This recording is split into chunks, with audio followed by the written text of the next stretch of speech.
Bueno, muy buenas tardes a todos. El día de hoy vamos a continuar con la teoría del capítulo 9 con la sección 9.4, energía en el movimiento de rotación, ¿verdad? Estábamos hablando de cuerpos rígidos y la rotación de estos cuerpos rígidos. Un cuerpo rígido en rotación es una masa con movimiento, ¿verdad? Así que esta masa tiene energía cinética. Podemos expresar esta energía cinética en términos de la rapidez angular del cuerpo y una nueva cantidad que le vamos a llamar momento de inercia, que esta depende de la masa del cuerpo y de la forma en que se distribuye. Entonces, para comenzar, ¿verdad? Vamos a, vamos a visualizar un cuerpo sólido. Pero un cuerpo sólido, como nosotros sabemos, pues está compuesto por partículas, ¿verdad? Por partículas más pequeñas. Nosotros sabemos que son, pues son átomos de lo que estamos compuestos, pues, pero en este caso le vamos a llamar únicamente partículas, que eh, van a ser em, pequeñas partículas, pequeñas masas que vamos a tomar para luego sumar todas esas masas de manera que podamos tener pues la masa total de una partícula. Entonces vamos a tener varias masas, por ejemplo masa M1, M2, M3, M4, y así sucesivamente. Y sabemos que cada ese diferencial de masa, le vamos a llamar, va a estar ubicado a una distancia con respecto a un eje de rotación. Entonces vamos a identificar cada partícula por la que está compuesta un cuerpo sólido. Le vamos a denotar un subíndice I y le vamos a llamar M sub I, pues a, a la iésima partícula, o sea, por ejemplo, si yo tengo que un cuerpo está compuesto por tres partículas, entonces esta I va a tomar los valores de 1, de 2 y 3. Y la distancia con respecto al eje de rotación va a ser R sub I, ¿verdad? O sea, va a ser la distancia de cada partícula, R1, R2, R3. Entonces, de esta manera, cuando un cuerpo rígido gira alrededor de un eje fijo, la rapidez lineal v sub i, ¿verdad?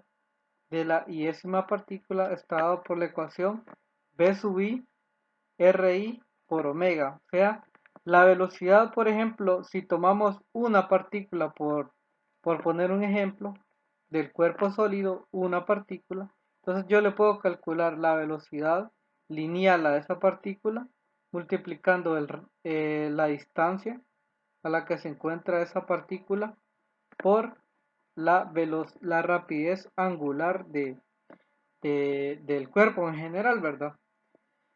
Nosotros sabemos que diferentes partículas tienen diferentes valores de R, porque cada partícula va a estar situada pues a una distancia diferente de mi eje de rotación.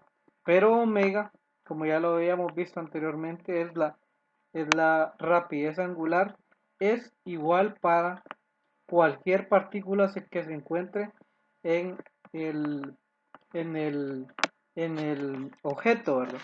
Entonces, esta no depende de I, porque es prácticamente una constante en cualquier punto de nuestro cuerpo sólido. Entonces, la energía cinética de la iésima partícula se expresa de la siguiente manera. Tenemos que, por definición, ¿verdad? La energía cinética es un medio de la masa por la velocidad al cuadrado. En este caso, pues podemos reemplazar esta velocidad lineal que tenemos aquí por RI omega. Entonces me va a quedar 1/2 de la masa RI al cuadrado omega al cuadrado. Entonces, teniendo este término para la energía cinética, yo podría conocer ahora la energía total, la energía cinética total del cuerpo. Y nosotros sabemos pues que es la suma de la energía cinética de cada partícula que compone nuestro cuerpo. Entonces, la energía cinética pues sería 1/2 de la masa 1, R1 al cuadrado omega, más 1/2 de la masa M2, R2 al cuadrado omega, y así sucesivamente. Entonces, esto al final prácticamente se me va a convertir en una sumatoria. Lo que yo voy a obtener aquí, pues prácticamente es la, la energía cinética, la suma de la energía cinética de cada partícula que compone el cuerpo. Entonces, como ya les había dicho, este omega no depende de I porque es una constante en todo el cuerpo, ¿verdad? Es siempre la misma. Entonces puedo sacar de factor común el 1/2 que es constante y el omega cuadrado también. Entonces sacando de factor común 1/2 y omega cuadrado, pues prácticamente me va a quedar aquí dentro del paréntesis la sumatoria, nada más la sumatoria de I, todo lo que depende de I, ¿verdad? Que es la masa por RI al cuadrado, ¿verdad? Esto va a ser pues la masa de una partícula por la distancia a la que se encuentra al cuadrado, más la masa de otra partícula por la distancia que se encuentra al cuadrado, y así sucesivamente, ¿verdad? Entonces, a esto que está en el paréntesis le vamos a llamar, es una nueva definición, ¿verdad? Le vamos a llamar el momento de inercia y lo vamos a denotar con la letra I mayúscula. Entonces decimos que el momento de inercia es la sumatoria de la masa de una partícula multiplicada por la distancia a la que se encuentra esta partícula con respecto al eje de rotación y la distancia al cuadrado, ¿verdad? Entonces a esto le vamos a llamar momento de inercia.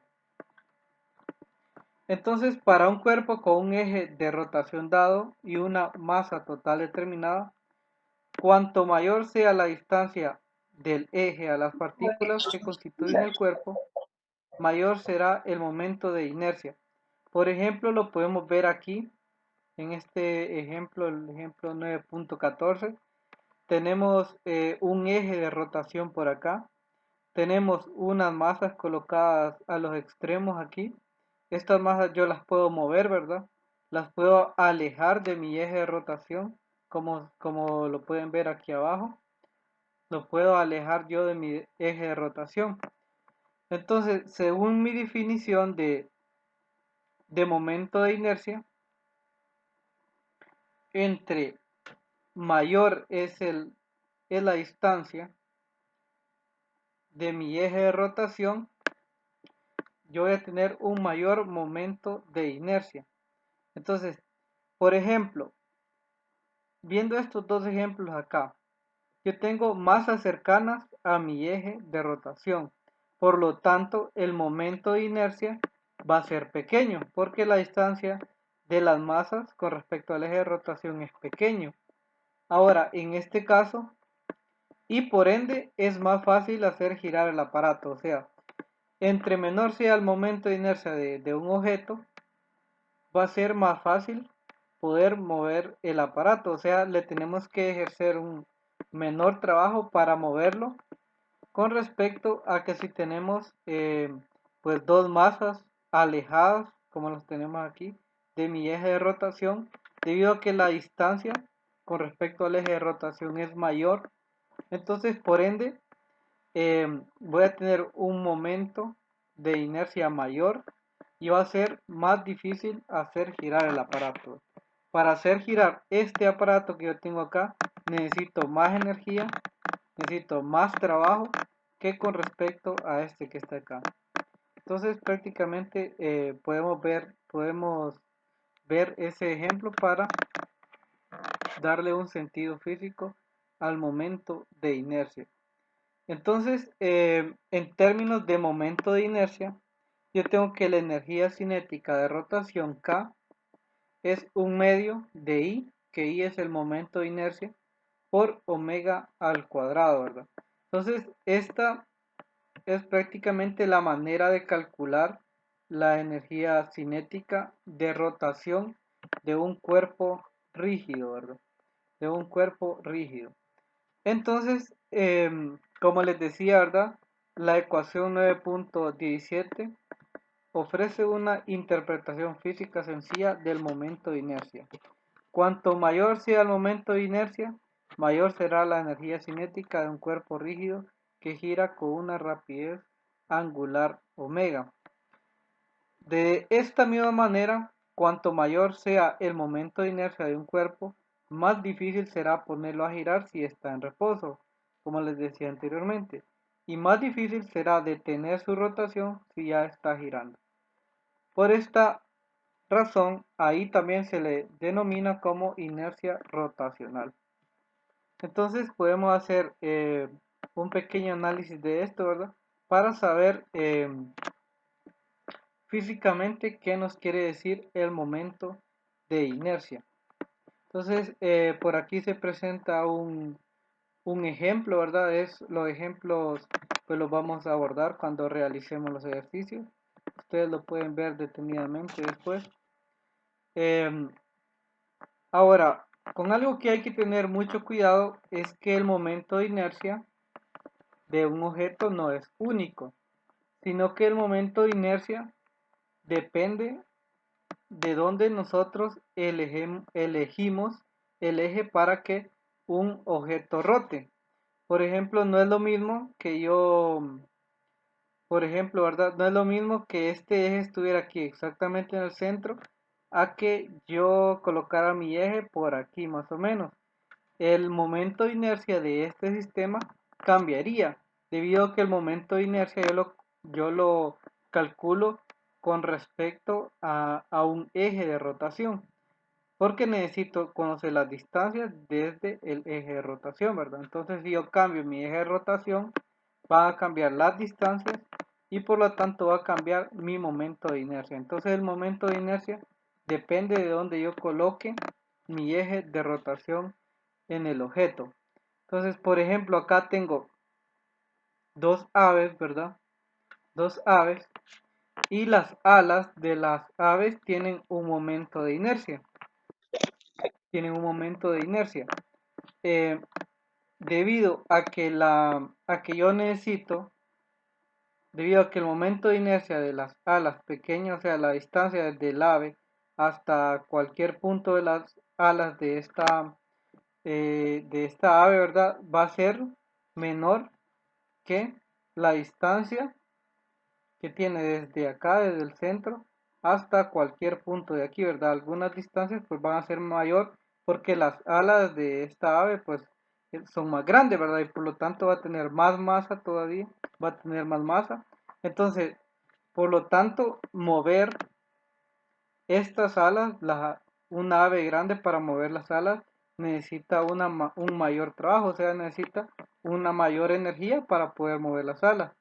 Y es por eso que los colibrí, ¿verdad? Los colibrí aletean muy rápido debido a que la energía que necesitan para mover las alas, pues no es muy grande. Entonces por eso la pueden mover eh, mucho, ¿verdad? Y esto también tiene que ver con el momento de inercia, ¿verdad? Entre el momento de inercia de las alas de un pájaro pequeño es menor que el momento de inercia de las alas de un pájaro grande. Entonces, a menor momento de inercia, pues las puede mover con mayor facilidad. Entonces, continuando, a medida nosotros tenemos cuerpos rígidos con una distribución continua de masa, ¿verdad? Por ejemplo, un objeto, una bola de billar, un cilindro sólido. Entonces, la sumatoria de la que hemos estado hablando la sumatoria de las partículas de las que hemos estado hablando, se nos va a convertir en una integral, debido a que yo puedo hacer que los diferenciales de masa sean tan pequeños, que al final ya no, ya no sea necesario hacer una sumatoria de cada elemento, o sea, de cada partícula en mi objeto, sino que ya lo puedo resolver con una integral. Y van a ver que para calcular los momentos de inercia de objetos sólidos, nosotros necesitamos integrar. Aquí tenemos unos ejemplos de momentos de inercia de diversos cuerpos. Por ejemplo, aquí tenemos una varilla delgada, eje a través del centro, y acá tenemos varilla delgada, eje a través de un extremo. Si pueden ver aquí, por ejemplo, yo tengo el mismo objeto, pero el momento de inercia es diferente, debido a que el eje aquí yo lo coloco en el centro y aquí el eje yo lo estoy colocando en un extremo. Si se fijan acá, si se fijan acá en las fracciones, el momento de inercia de este objeto es mayor que el momento de inercia de este objeto. ¿Qué quiere decir? Que cuesta más poner a girar a través de este eje a este objeto que a este objeto. Entonces, acá tenemos también, ¿verdad? Una placa rectangular delgada. Acá tenemos sólidos, cilindros, cilindros huecos, cilindros sólidos.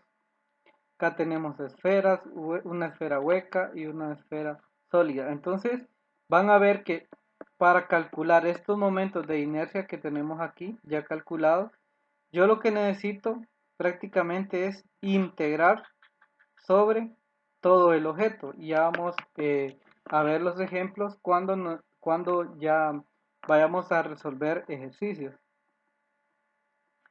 Entonces, aquí hay algunos ejemplos, ¿verdad? Ustedes los pueden ver con detenimiento.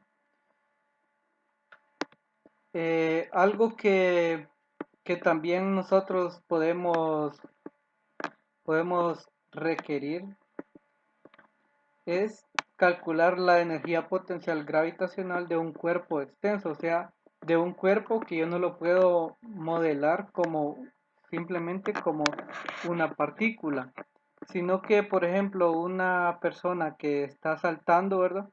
Una persona que está saltando, por ejemplo, em, es bien complicado que yo modele pues a toda la persona con todos los dobleces de las manos, de las piernas, como simplemente una partícula, sino que la energía potencial es diferente en cada punto de la persona, ¿verdad? Porque hay puntos más altos y puntos más bajos.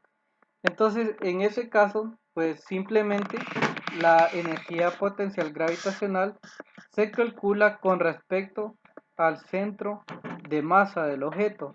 Por ejemplo, en este caso, la energía potencial gravitacional pues es prácticamente la masa total del objeto, que va a ser la sumatoria de masas, ¿verdad? La sumatoria de masas por la gravedad por la altura, en este caso, del centro de masas de un objeto. Entonces, de esta manera se puede calcular la energía potencial gravitacional de un cuerpo extenso.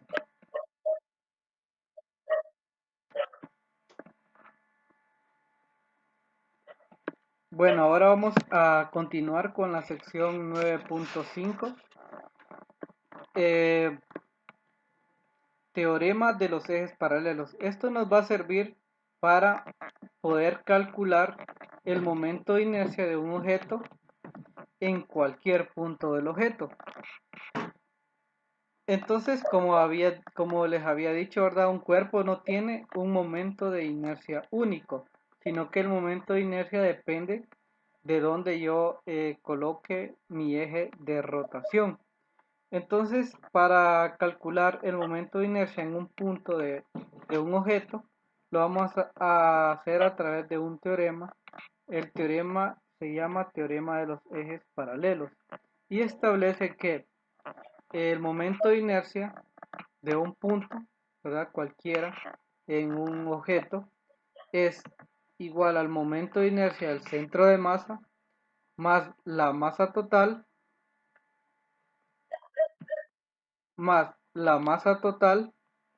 por la distancia al cuadrado, ¿verdad? Por la distancia al cuadrado. Entonces, de esta manera, para demostrar este teorema, vamos a continuar de la siguiente manera. Supongamos que yo tengo un objeto sólido, aquí, ¿verdad? Yo tengo un objeto sólido y lo que hago es yo tomar una rebanada de este objeto sólido y colocarlo en el plano XY. Colocarlo en el plano XY. Entonces, de esta manera, yo puedo colocar, digamos, supongamos, yo quiero conocer mi momento de inercia en este punto que yo tengo acá. Entonces, acá en este punto, en mi, prácticamente en mi punto X igual a 0 y Y igual a 0, voy a tener mi centro de masa de este objeto. Supongamos que yo tengo mi centro de masa en este objeto. Si yo tengo mi centro de masa aquí mi centro de masa aquí en este objeto, entonces las coordenadas X y Y en el centro de masa, pues prácticamente van a ser 0, como lo tengo aquí, ¿verdad? Como lo tengo aquí. Entonces, yo, yo primero para calcular el momento de inercia en un punto, ¿verdad? Primero voy a calcular pues el momento de inercia. Primero voy a calcular el momento de inercia. Voy a calcular mi momento de inercia en el centro de masa. Entonces, calculando mi momento de inercia en el centro de masa, o sea, de esta masa que yo tengo aquí, ¿verdad? Yo estoy tomando un elemento de masa m sub i, cualquiera, ¿verdad?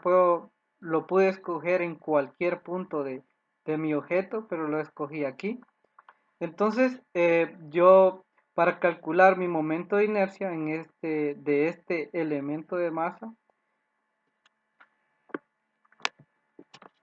vamos a continuar de la siguiente manera, ¿verdad?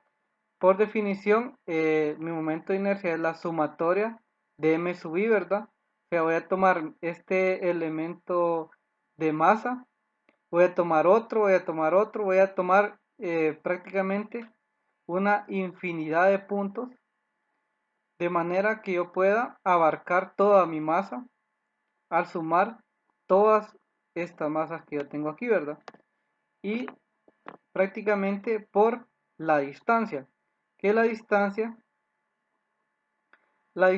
por el teorema de Pitágoras, r cuadrado, yo sé que es x y al cuadrado más y al cuadrado. Entonces, el momento de inercia del centro de masa es este que yo tengo acá. Ahora, si yo quiero calcular el momento de inercia, desde el momento de inercia de la rebanada alrededor del eje que pasa por P, aquí yo tengo un eje que es perpendicular a este plano, ¿verdad? Entonces yo quiero conocer el momento de inercia acá de un eje que pasa por P. Entonces yo tengo que calcular esta distancia desde mi eje hasta esta masa, ¿verdad? Entonces prácticamente es la sumatoria de masas, como lo tengo acá. Y la distancia, pues por el teorema de Pitágoras, yo sé que es x sub i menos a al cuadrado más y sub i menos b al cuadrado. Entonces, por teorema de Pitágoras, es esta distancia que yo tengo aquí, ¿verdad? Entonces, desarrollando estos cuadrados que yo tengo por acá, desarrollando estos cuadrados que yo tengo acá, me queda esta expresión que yo tengo por aquí. De esta expresión que yo tengo por aquí, voy a ver que el segundo término y el tercer término que yo tengo aquí, se me hacen cero, debido a que esto que yo tengo aquí es prácticamente una parte de la definición de, de, de la posición de mi centro de masa. Vamos a ver la ecuación 8.23, si lo encuentro por aquí.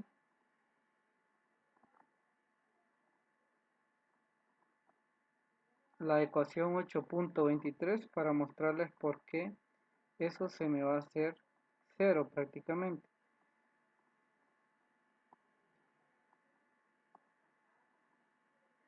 Bueno, ecuación 8.28 es.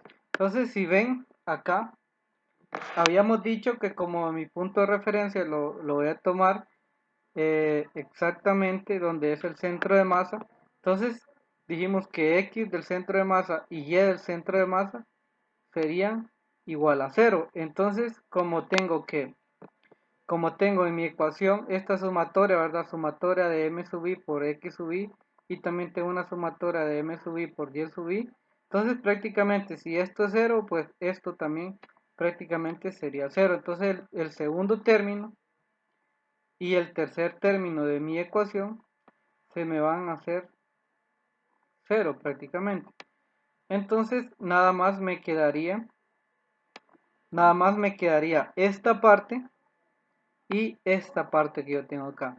Y si se fijan, esta parte que yo tengo aquí prácticamente es el momento de inercia del centro de masa, y esta parte que yo tengo acá, si se fijan, a cuadrado más d cuadrado es d al cuadrado, es la distancia al cuadrado, y la sumatoria de m sub i es la masa total. Por lo tanto, queda demostrado que el momento de inercia en un punto va a ser igual al momento de inercia del centro de masa, que es esta expresión que tengo acá, más la masa total por la distancia al cuadrado. Entonces, yo puedo conocer de esta manera el momento de inercia, calcular el momento de inercia a través de un eje que pasa en cualquier punto de mi objeto, ¿verdad?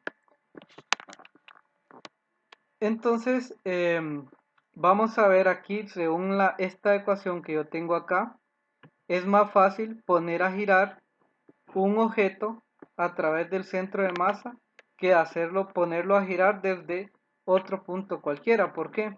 Porque yo tengo que el momento de inercia en un punto va a ser igual al momento de inercia del centro de masa más otro término, ¿verdad? Entonces va a ser mayor que mi momento de inercia en el centro de masa. Entonces, por lo tanto, es más fácil poner a girar un cuerpo si el eje de rotación pasa por el centro de masa. Y aquí hay un ejemplo, ¿verdad? Vamos a continuar con la última sección del libro, que es cálculos de momento de inercia. Veo que ya se me va a acabar el tiempo, por si se me acaba el tiempo ya vamos a terminar. Si se me acaba el tiempo voy a continuar grabando la clase y se la voy a subir a YouTube, ¿verdad? Pero ya vamos a terminar, solo que ya se me va a acabar el tiempo. Entonces, la sección 9.6, cálculos del momento de inercia. Como les decía, si un cuerpo rígido es una distribución continua de masa, como un cilindro o una esfera, sólidos, no puede representarse con unas cuantas masas puntuales, sino que en este caso la sumatoria de masas, pues se me va a convertir en una integral, ¿verdad? Y por definición, la sumatoria que yo tenía antes aquí se me va a convertir en una integral. Entonces prácticamente el momento de inercia va a ser igual a la integral de la distancia al cuadrado por un diferencial de masa, ¿verdad? Esta ecuación es en general. En general, la ecuación general para calcular el momento de inercia de cualquier objeto.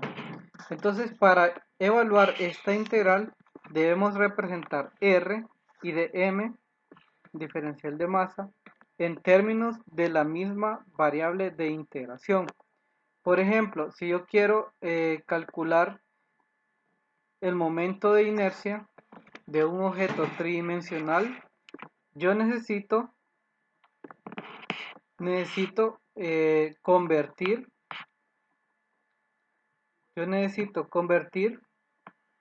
el diferencial de masa en un diferencial de volumen, de esta manera, un diferencial de volumen, y yo sé que la densidad es masa sobre volumen. Entonces una un diferencial de masa yo lo puedo escribir como la densidad por mi diferencial de volumen, de esta manera. Entonces tengo que, en vez del diferencial de masa, voy a poner la densidad por un diferencial de volumen por R al cuadrado. Y como dijimos que un cuerpo sólido tiene la misma densidad en todo el cuerpo, o sea que no varía, entonces podemos sacar la densidad de la integral y prácticamente nos quedaría la integral de R cuadrado por dB. Luego, ¿verdad?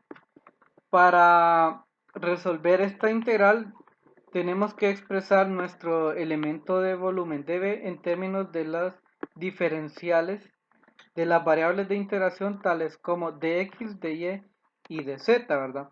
Entonces de esta manera nosotros podemos tener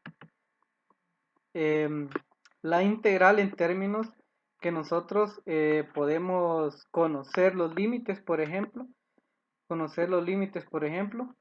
Entonces, de forma general, para un objeto tridimensional lo vamos a escribir de esta manera. Y aquí aparecen dos ejemplos. Este ejemplo lo voy a abordar en la siguiente clase. Voy a hacer el ejemplo del momento de inercia de una esfera uniforme de radio R que con un eje a través del centro. Vamos a calcular el momento de inercia de esta esfera con un eje que pasa exactamente por el centro. Entonces vamos a ver que utilizando integrales yo puedo calcular este momento de inercia. Entonces eso lo vamos a hacer en la clase de mañana. Bueno, entonces esta es la clase del día de hoy y nos vemos en la siguiente clase.